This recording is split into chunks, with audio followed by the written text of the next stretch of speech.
What most people know about you and of course Jared and Jeremy and Jeff and Justice and all of the guys is your time on YouTube. And I became a, you'll back me up on this. Um, when it came to YouTube, I first started watching your videos when you first did your live reactions, which has been your most popular videos that you've done next to your fantasy drafts, which we'll get to in a minute as well. But I started watching your videos. I became a fan, of your reactions, whether that was you thinking, "Oh, this is cool. This is the coolest shit ever," or the next thing you know, you're going like, "Oh, this fucking pay per view sucked. I hate this." Like obviously one of my favorite moments, and I've said this to you time and time again, which looking back is funny, was when Drew McIntyre almost won Money in the Bank in 2010. That reaction is still one of my all-time favorites. It might be the highlight of your YouTube reaction career. But I gotta ask, before kind of moving on to your live reactions, what kind of motivate you to even want to start a YouTube channel? Was it just something that you kind of thought of doing, like, oh, maybe we should try live reactions to see that? Because I believe your first reactions was Extreme Rules 2009. So what kind of motivates you and Jared and your family and your friends to kind of start doing reactions and then even doing more things on YouTube, like the fantasy drafts and sometimes reviews or your Xbox achievements and stuff like that? What motivated you to do that? If you want my honest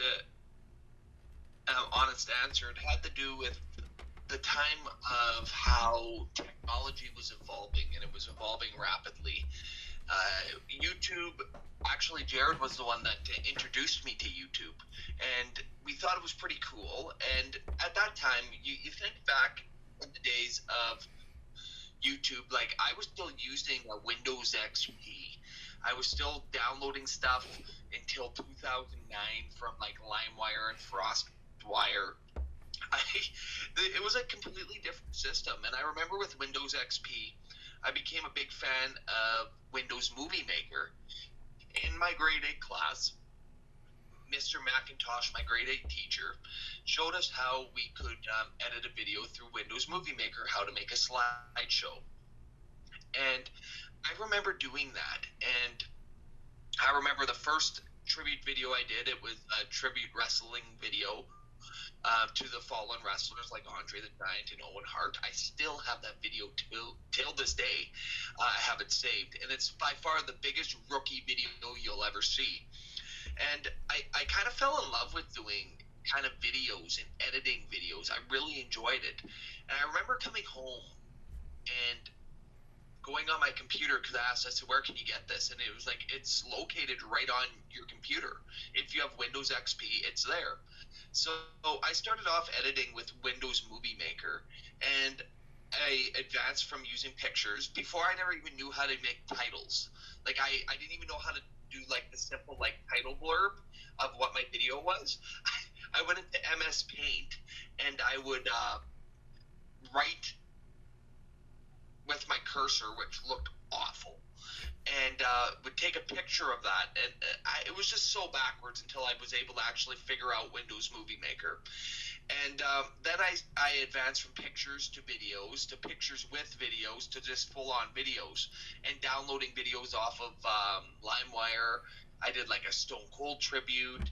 I did a Bret Hart tribute. I did a Eddie Guerrero tribute, a Chris Benoit tribute. Then I did an Eddie Guerrero and Chris Benoit tribute, which I was actually very happy about. I used the Titanic theme actually for that one. So I really enjoyed making those kind of videos and editing. And then I started to, it was like in the springtime, so we're actually around this time.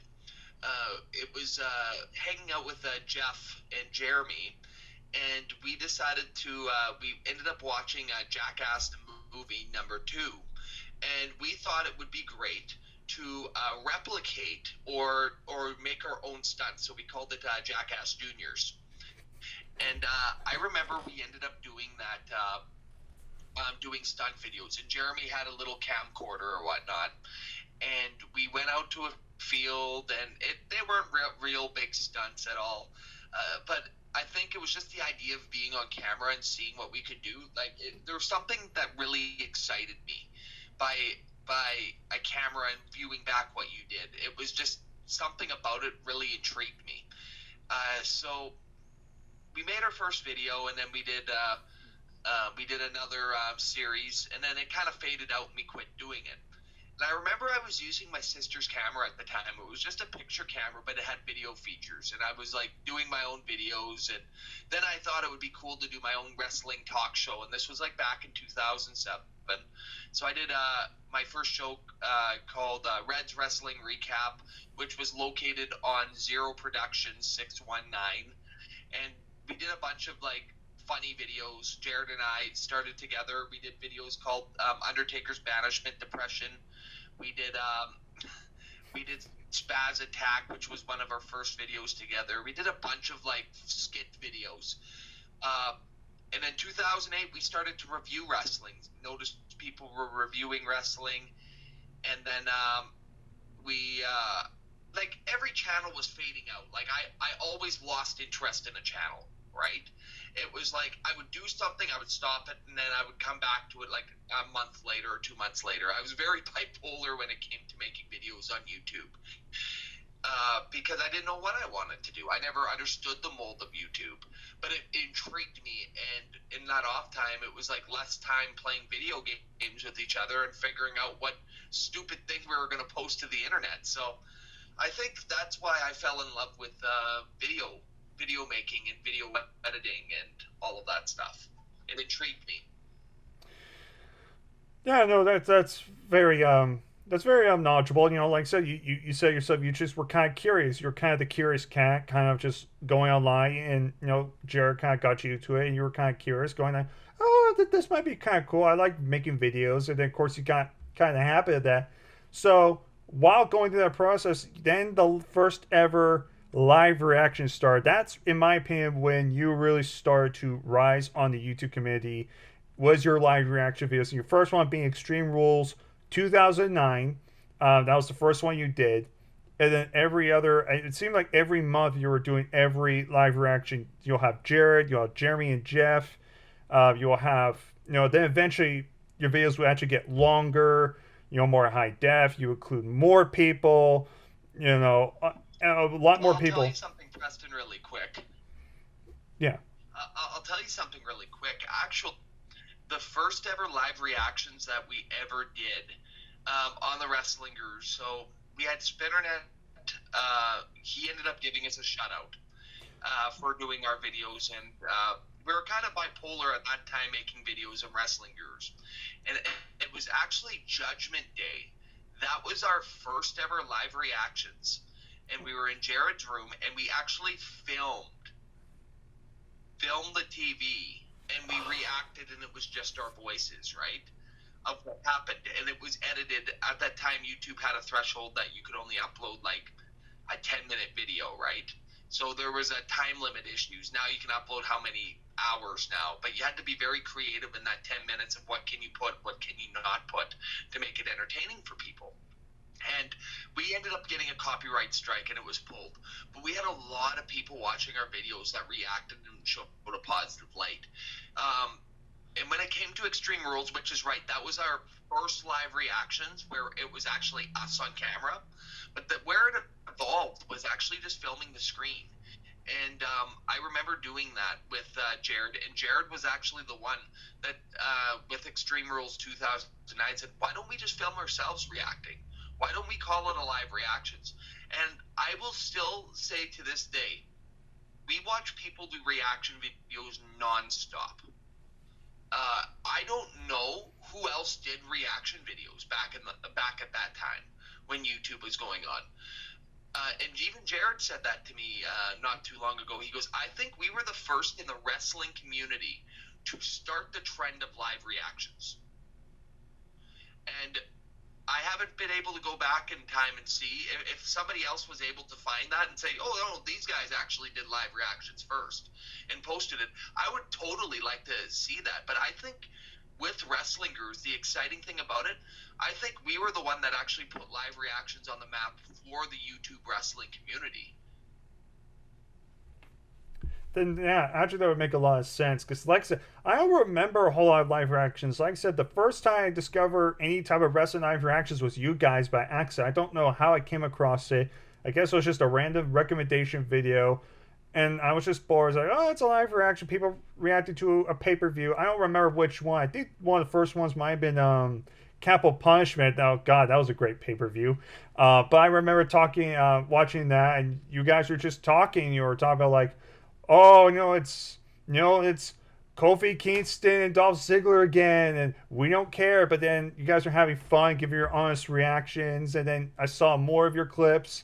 I immediately subscribed, and of course, like you said later on, you developed more reactions where they got better quality. You had more time. You had more, and I think one of the funny best things about your videos were you guys were completely honest, but you're watching the shows because a lot of people now might exaggerate on certain reviews, like they might exaggerate on a certain moment or a certain thing that may like or may not like.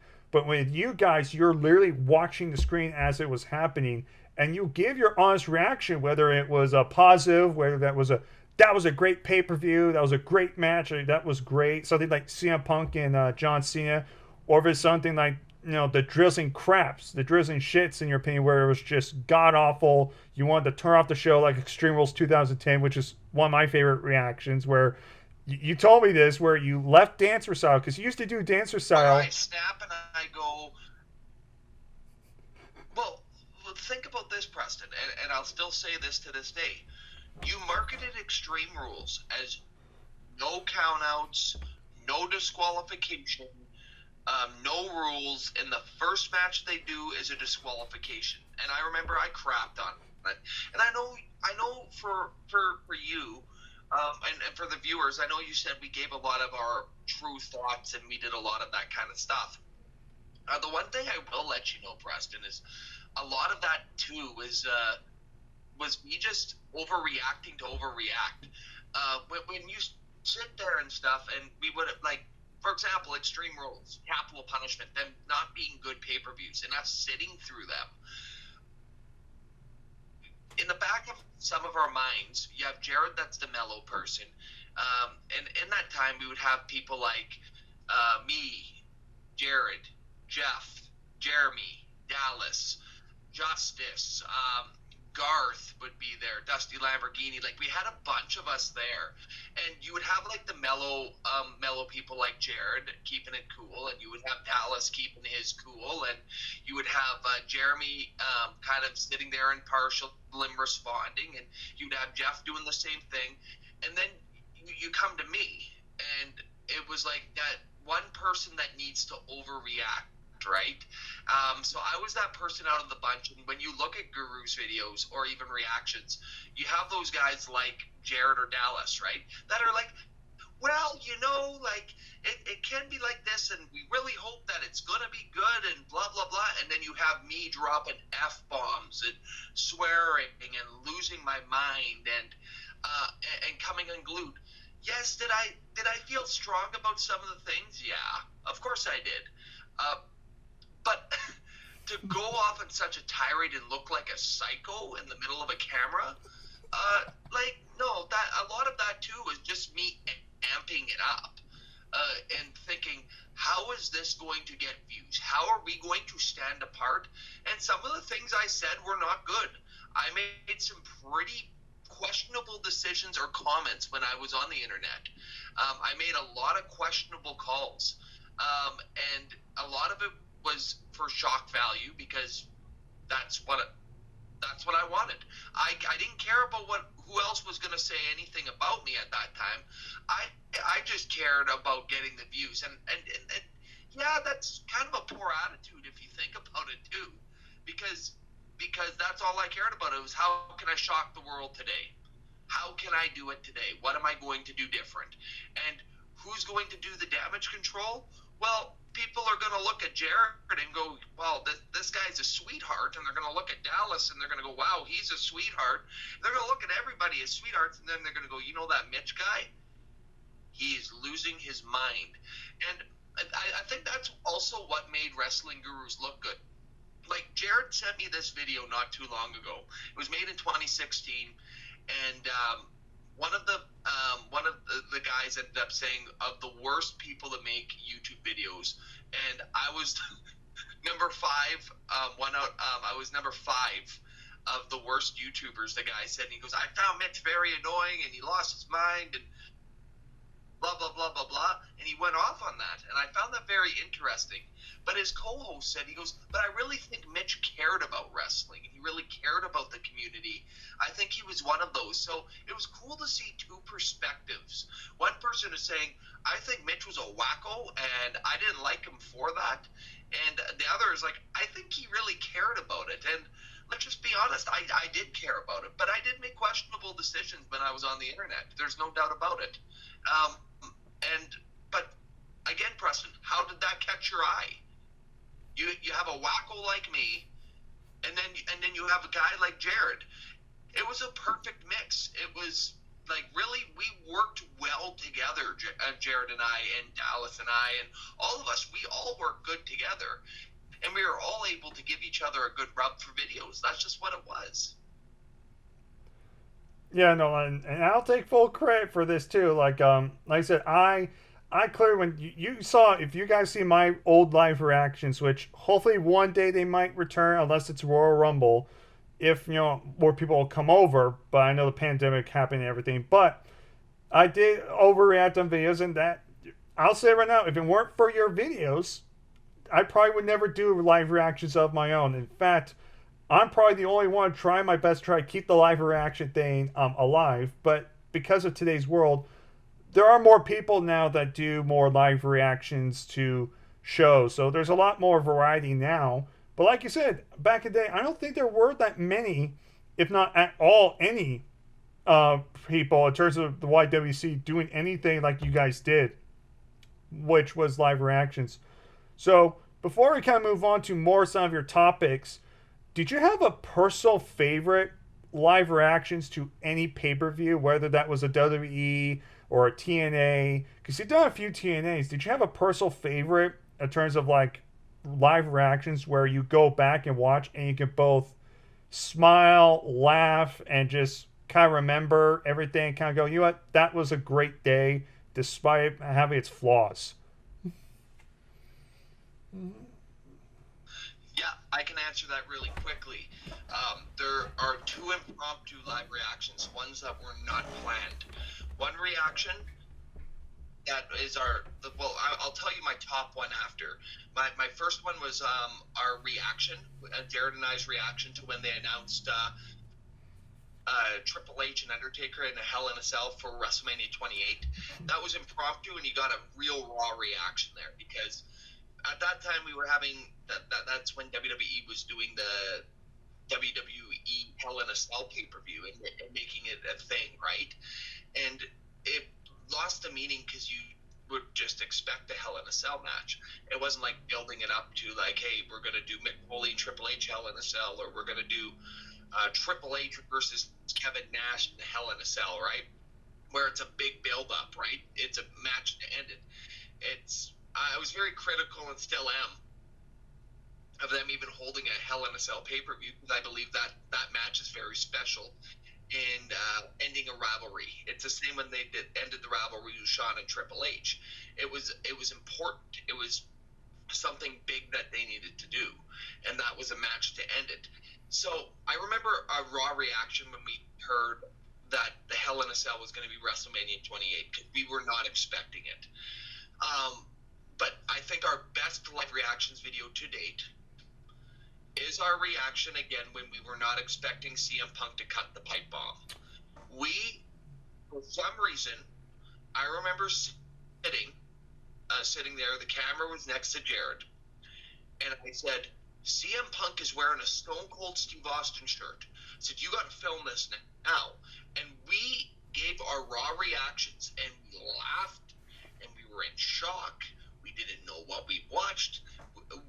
That was like the most legit reaction that you could possibly get was between us, and I'm very proud of that live reaction that we did of CM Punk cutting his classic pipe bomb, and that's where like we caught a raw reaction there. It wasn't planned. We never had PBR back back then, right? Well, my mom never at that time. Now you can get it anywhere, but I just think that was a very raw reaction at that time. So that was my favorite reaction.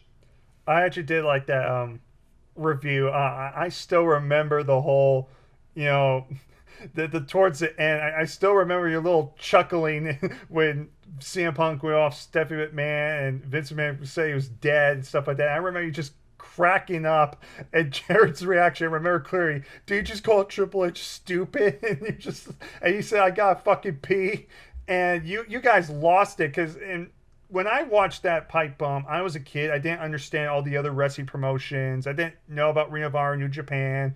I didn't even know Brock Lesnar or Paul Heyman. Honestly, now if I watched it, I would have probably done the same thing. I would have laughed. I would have been total shocked. So that was actually one of my favorite live reactions. And in terms of the Hell in a Cell, you and I are on the same page in terms of like gimmick pay per views. In fact, we're gonna get the Hell in a Cell pay per view next month for WWE instead of usually October. So now they just swap pay per views. And one of my favorite videos, which we'll kind of talk about in a minute in terms of expanding, was your rant on pay per views in general, like how it all relies on gimmick pay per views and no creative sets. With you, Jared did about a few years ago. That's still one of my favorite videos because I 1,000% agree on that video.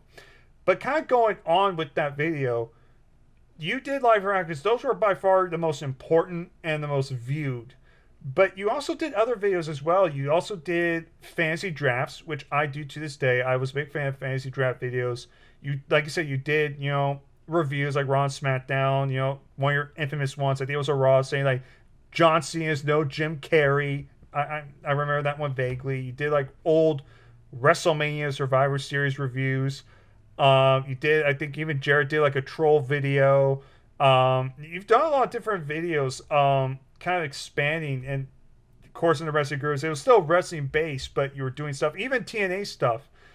And correct me if I'm wrong, but before you went to Global Smith Entertainment, which was your second, like your main channel, second main channel, the Wrestling Gurus, I felt like you kind of started to die down. And I want to say this, and you could correct me around when you did TNA Bound for Glory 2013.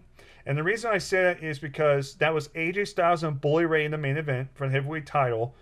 But you remember talking about that pay per view and crapping on it. You thought it was a terrible show, it was not good, and you received so much backlash from the TNA fanboys and fangirls that you actually went on YouTube to respond and you just ranted and you told me, you actually talked to me saying like, dude, I am pissed off. Like these people need to get off my back and just let me give my honest opinion, but they won't let go. And I think from there, you started to kind of die down in terms of the wrestling guru side of things, and you kind of started losing your passion for that brief period, before you went out to Global Smith Entertainment, which we'll talk about. But would you say that during like the Raws from 2013s and from especially TNA Bound for Glory that time, would you say that was kind of the downfall of losing your passion, a term, as terms of the Wrestling Gurus channel, would you say? Well, I wouldn't say it was the TNA Bound for Glory 2013. I won't say that because I know for a fact it wasn't that.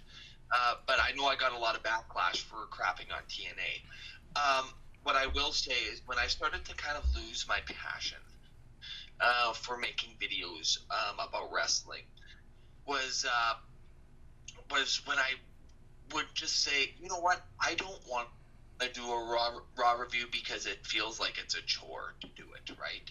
And I felt like that. It was to that point where I was just like, I feel like it's a chore now to review Raw. I'm trying to talk positive about it, but I'm not getting any gusto from it because it's not good. It would be like me watching Raw now. Like, in all honesty, I have not watched a Raw since the Raw before Mania. It's just not good wrestling right now. So, in all honesty, I think I was more sick of some of the comments that you got that I ended up getting that were like, "Where's the Raw review? Like, you need to make a Raw review. Like, why wouldn't you do this?" And people would like lose their mind. It was like that self entitlement. Like, you're working for us. you're gonna give us this raw review, or we're gonna crap on it. Or if I would want to expand and do a video that was non-wrestling, yeah, we were called the Wrestling Gurus, but there were times too that I would want to expand, and like I remember people getting they weren't pleased with me sharing Gold Dragon wrestling clips, right, from our shows. They were like, "This isn't a Raw review," and I'm like, "Really, guys?" Like, well, I think the biggest thing was you were watching me wrestle Jared, and you guys thought that was hilarious that I was wrestling Jared, and then I actually advanced and I got trained in professional wrestling, and I was able to share that with some of the fans, right? But some fans, some fans loved it and loved watching me grow as a wrestler as Mitch Lightning, and some people just wanted to see Mitch talking in front of a camera.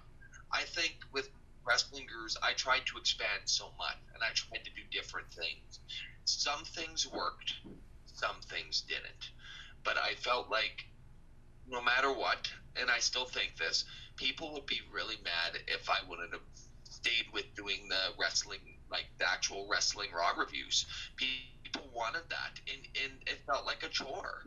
It felt like a chore, and I remember it was a big thing where uh, there were times where we would have other people in the room, like Jared and I would say we don't want to do it, and then we would have then some people were like, let's actually do it. And we're like, no, we don't want to. And it would either be us being goofy and crapping on it, but people wanted to see. But when you start to feel yourself not caring anymore, it loses its gusto. Now I'm forcing myself literally to try to make it entertaining.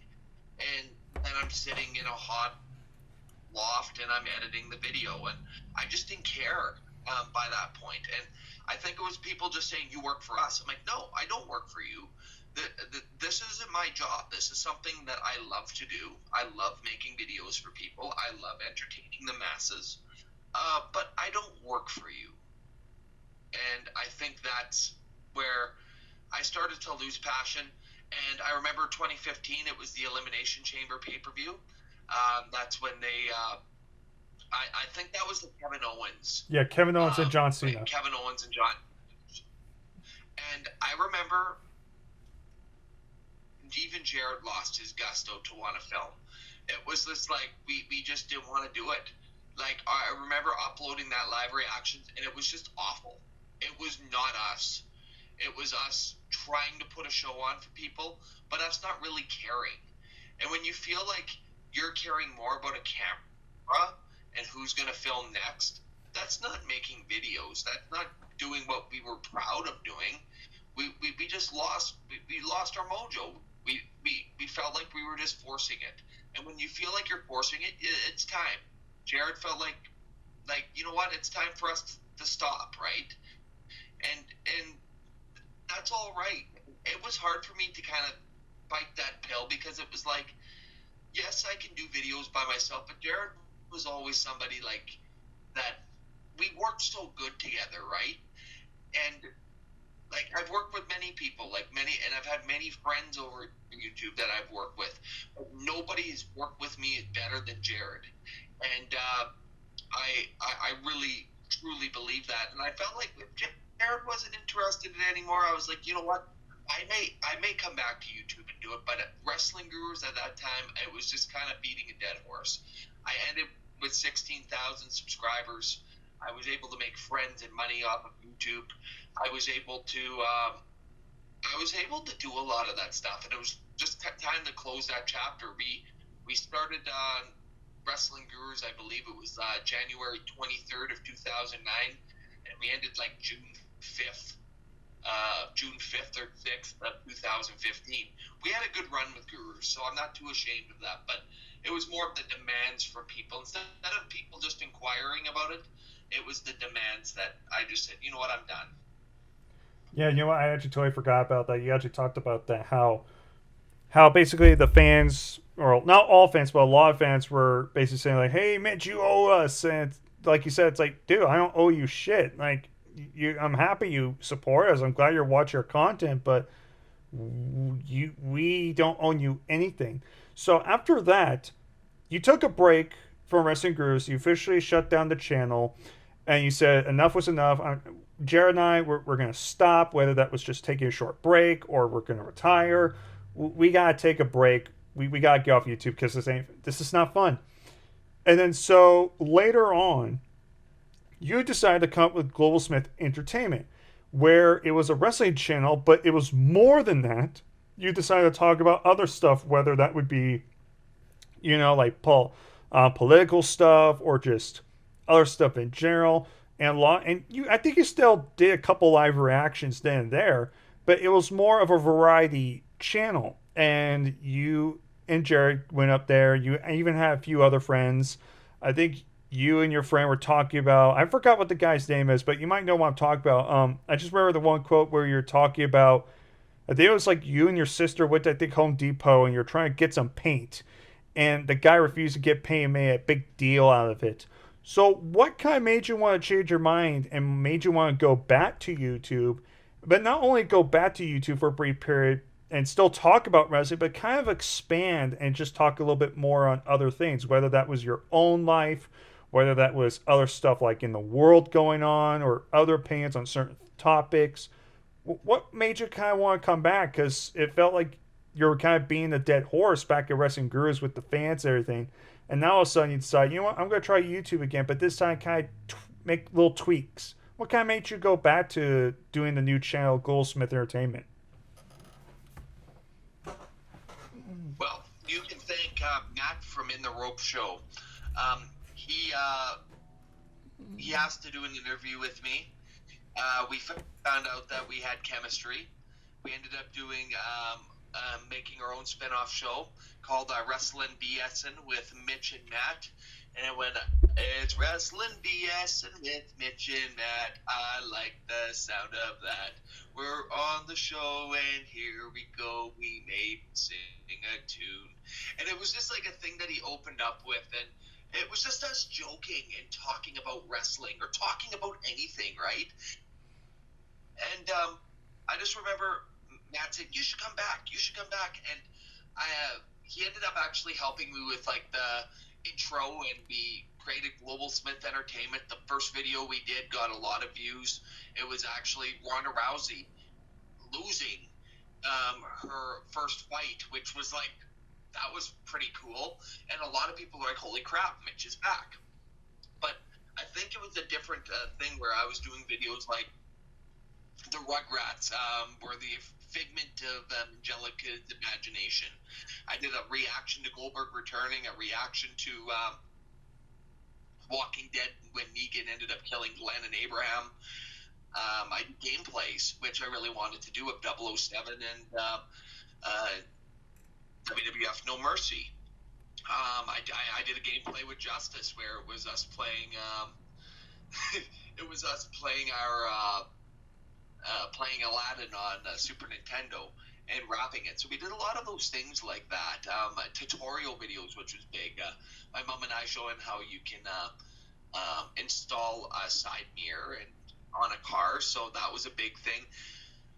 Prank videos, challenge videos. Like, I just wanted to do some different things. Some videos were flops. Some videos got good review. Some people, but I wanted to set the tone that it wasn't just a wrestling channel, but it was a channel where I could just kind of do my own thing. I wasn't looking to make it big. It was more of, I just want to do this for fun, and I had fun doing Global Smith Entertainment. But again, hit a tone where I got this. I ended up getting this burst of energy where it's like, I'm going to revamp wrestling videos, and I went on a big spill and did a reaction to Shinsuke Nakamura joining SmackDown, and people weren't too, like, they thought I was faking the reaction, and I wasn't. But it was just things like that. I'm like, okay, maybe this is why I left the YouTube wrestling community, because after I started delving more deeper into wrestling, more people were just negative. It was just a negative pool. Like, nobody was supportive anymore. It was just like, I'm trying to do serious videos now, and I'm trying to do it, and I'm still getting crapped on, right? And some videos I would overreact, and I was trying to push it. I was pushing it too much. Jared and I did our last video. It was a live reaction to us losing it on the fans that were counting during the Iron Man match between Seth Rollins and Dolph Ziggler. And it was just, again, the YWC is not what it was when we started off, right? It's changed, and I think even just the wrestling community, period, I think it's kind of died. I don't think there is a YWC anymore. I think there's a lot of people that are on YouTube and they're doing their own thing, but the new craze right now is Twitch. People are on Twitch. People like YouTube. Their YouTube wrestling community. I feel like it truly died. Not when, like, and I'm not gonna say it truly died when the wrestling gurus were done. I feel like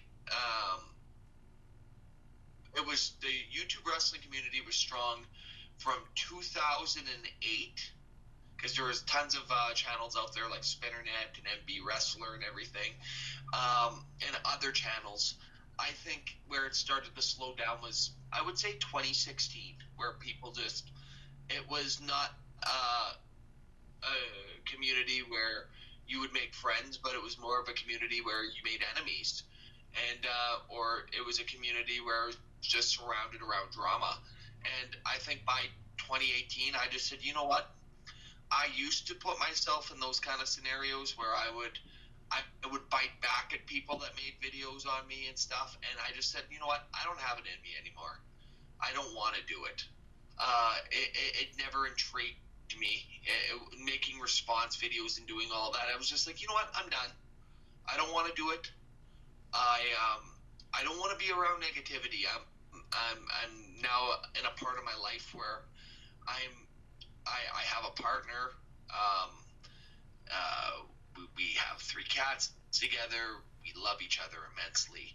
I'm looking at it as I have a career too, and it's like I'm at that point in my life where it's like, why would I want to surround myself with negativity? I don't. I don't anymore. I'm a happy guy, and I'd rather surround myself with positive people than negative people, really. And that's just kind of where I'm at.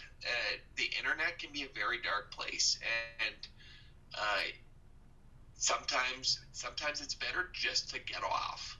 So yeah, it's been times where Jared said, yeah, we should make a video here or there, and I'm just like, yeah, but I don't know. I'm just mixed on it now, right? And I quit more so because I didn't want to lose the passion of actually video editing. That's where it all started off with. That kid in grade 8 that learned and taught himself how to video edit and how to make wrestling tribute videos. That's where it all spiraled from, learning how to edit videos. So I didn't want to lose that number one passion I got when I was in grade 8. So that's the best answer I can give you.